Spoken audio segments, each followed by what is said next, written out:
Hey guys, let's get more news about Steelers, but first, don't forget to subscribe and leave your like.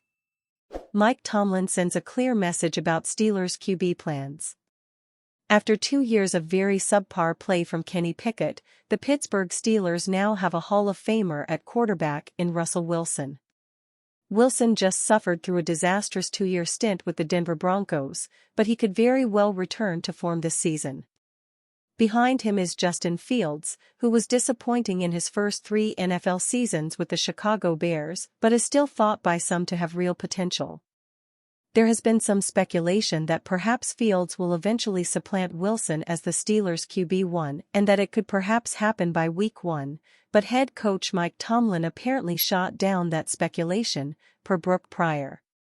In his 3 pro seasons, Fields has completed just 60.3% of his pass attempts and thrown 40 touchdown passes and 30 interceptions in 40 games.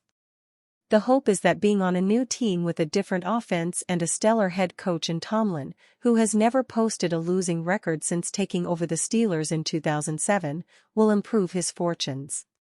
Wilson, though, has to be the obvious choice for the starting job, at least right now, given his track record and recent numbers.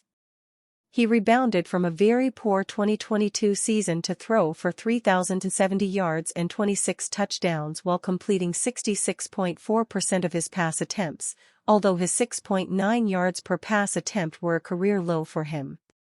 Pittsburgh may not have a rich cast of stars on offense, but its defense, led by pass rusher T.J. Watt and new arrival Patrick Queen, should give Wilson and Fields a good amount of support. Tim Benz, something about what Najee Harris said Wednesday doesn't compute.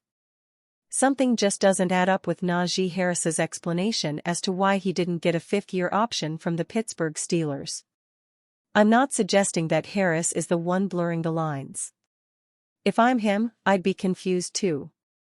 The 2021 first-round draft choice spoke with media members Wednesday as players reported for training camp here at St. Vincent College. It was the first time Harris had spoken publicly since the franchise declined his 5th-year option in the spring. Harris said the reason he was given was that the club didn't know which direction the offense is headed. Huh. That's weird. Because the Steelers just hired Arthur Smith as the offensive coordinator. So I think it's abundantly clear that the direction the offense is headed is back to 1976. Grand and panned. Win with the run game. Get 3.4 yards and a cloud of dust on every carry. Hence, one would think Harris would be perfectly built for such a role. Unless, of course, Smith just doesn't think the 242-pound Harris would be good enough to pull off the job. Or head coach Mike Tomlin and general manager Omar Khan are the ones foisting that belief on Smith. Tomlin was diplomatic when posed with Harris's quote Wednesday. "No need for me to add any more to his answer to your question," Tomlin said. "If that's what he was told, that's what he was told." Okay. Then who told him that? Tomlin makes it sound like it wasn't himself. So was that general manager Omar Khan's statement to Harris personally? Or to Harris's agent? Regardless of who said it, did they really mean that the team didn't know which direction the offense was headed? Or did they mean that they didn't know which direction the team was leaning in terms of who should be the lead back for the offense? Harris? Jaylen Warren? Or a running back TBA in 2025? Because that sounds more likely to me. Either way, I'll stand by what I wrote when Harris's option was declined 2 months ago. That 5th-year option would have guaranteed Harris a $6.7 million sticker for 2025. In 2023, the Steelers logged 1,029 offensive snaps. Between carries, receptions, and targets, the ball was thrown at or handed to Harris 293 times. That's 28.4% of the offense going to one player. Najee Harris. In other words, for roughly 2.6% of the team's cap space next year, it would have secured the guy who was getting the ball on more than a quarter of the snaps last year. That doesn't sound like frivolous spending to me. If the offense is really going in a different direction in 2024 or 2025, so be it.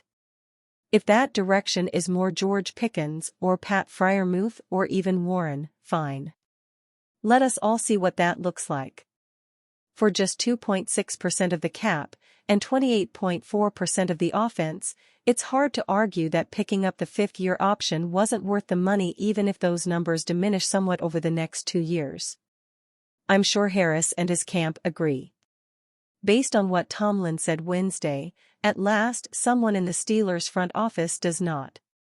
The identity of that person remains unclear.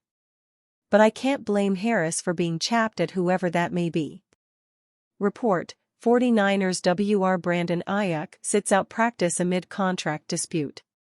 Following a trade request amidst a difficult offseason marked by a lack of contract negotiations, San Francisco 49ers wide receiver Brandon AIYUK is not practicing during the first day of training camp. According to The Athletic's 49ers reporter Matt Barrows, AIYUK is not in uniform Wednesday and is watching from the sidelines. Brandon AIYUK is not in uniform and is watching practice from the sideline. Also, I do not see Trent Williams. As shown in the video below, AIYUK is in street clothes on the sidelines, taking in the 49ers practice as he's in the midst of his contract dispute with the franchise. AIYUK made news on Tuesday by reporting to training camp just 1 week after officially requesting a trade from the 49ers. Though he showed up to training camp on time, AIYUK apparently won't be participating in live drills as he continues to wait for a trade from the 49ers or a contract extension from the only franchise he's ever known at a rate equal to what some of the other receivers have landed this offseason. Update, 3:59 p.m. 49ers head coach Kyle Shanahan says AIYUK is dealing with back and neck soreness, keeping him out of practice. Convenient as that is, Shanahan also acknowledged AIYUK is conducting a hold-in news that comes as no surprise to the team. AIYUK is coming off a great 2023 season in which he hauled in 75 receptions for 1,342 yards and 7 touchdowns, helping lead the 49ers to an appearance in the Super Bowl against the Kansas City Chiefs. Those numbers, his age and his talents have him wanting to be paid like a top-tier receiver he has shown to be. But the 49ers reportedly haven't come close to that. In fact, the 49ers haven't even engaged in real negotiations since May, according to NFL Network's Mike Garafolo, who broke the trade request news. In early June, 49ers insider Michael Silver reported that San Francisco is offering AIYUK $26 million per year.